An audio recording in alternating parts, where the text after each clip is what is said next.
Excuse me, people like you don't belong in first class. That's what the flight attendant said loud enough for everyone to hear. A black woman stood frozen, boarding pass in hand, watching a white man lounge in her seat. Cameras came out, the humiliation was public. But what they didn't know, she wasn't just a passenger. She owned the power to bring Delta Airlines to its knees. Delta Flight 217 was boarding smoothly until it wasn't. Excuse me, the flight attendant said, stepping in front of the aisle. People like you don't belong in first class. The woman she blocked stood tall, her posture unshaken. Her name was Dr. Naomi Sinclair. Black, brilliant, legal bulldozer. Her boarding pass clearly said Cat 2A, first class, yet a white man in a navy blazer sat there, legs spread, scrolling through his phone like he owned the aircraft. The attendant's name tag read, Haley, blonde bun, cold smile, voice dripping with condescension, Naomi. A seasoned attorney with 22 years in federal litigation. Didn't blink, but her fingers tightened around her briefcase.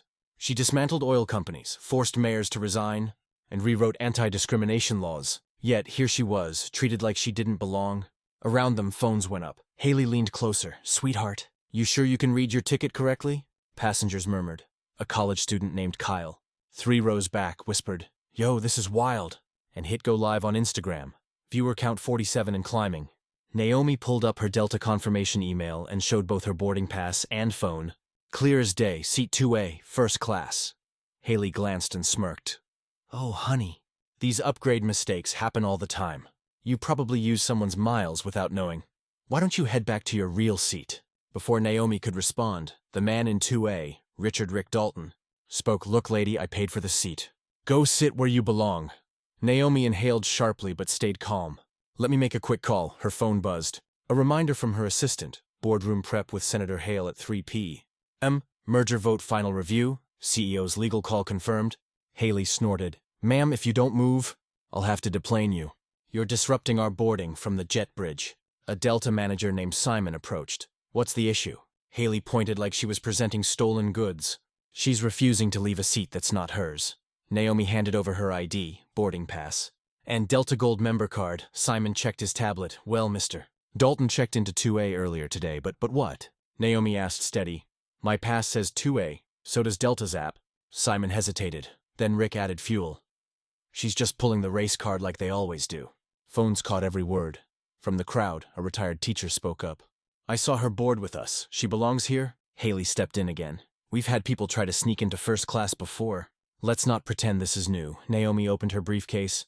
Inside, sealed federal documents, high-level court filings, and a card that read Dr. Naomi Sinclair, Managing Partner, Sinclair & Hartman LLP, Counsel to U.S. Senate Judiciary Committee on Civil Rights. She handed it to Simon. That's when everything changed. Simon's face drained of color. A whisper spread. She's a lawyer, Senate counsel. A security officer arrived, ma'am. We'd like to resolve this peacefully. Naomi remained still. Are you familiar with Delta's passenger rights on confirmed seating? Behind her, Kyle's stream hit 1,200 viewers. Comments flew. Delta's about to get sued. Where's her seat? This is racial profiling. Then came the call. Naomi's phone lit up. Daniel Dalton, office of the CEO. Delta Airlines, she answered. Loudspeaker on. Dr. Sinclair? Came the voice. I've been briefed. On behalf of Delta, I sincerely apologize. Passengers went dead silent. Naomi spoke slowly. Your attendant told me people like me don't belong in first class. Your manager supported that lie. And your brother. She looked directly at Rick. He is occupying my seat. Rick froze. His last name Dalton. The CEO's voice cracked. I had no idea. You do now? Naomi interrupted. And in 2 hours, I'm advising Senate members on airline discrimination patterns. How I frame this incident. Well, let's just say it'll shape federal policy and determine Delta's merger fate with AeroWest. Simon looked like he might faint. Haley backed up. Rick tried to speak. But Naomi raised a hand. She pulled out another folder. This is our discrimination class action report. We've been compiling cases exactly like this one for the past 18 months. Delta's name appears 39 times. Gasps, phones rose higher. The security officer took a step back. I propose immediate action, Naomi said. Haley terminated. Rick banned from Delta flights permanently. Delta $50 million victim fund, federal training protocol, and a public acknowledgement of systemic racism in seating policies. CEO Daniel Dalton didn't argue. We'll comply with all demands, he said, effective immediately. Simon turned to Naomi. May I escort you to your seat? She smiled. Yes, but announce it loud enough for the people who tried to erase me to hear. As Naomi walked toward 2A, Kyle streamed the moment live. Viewer count 14,700.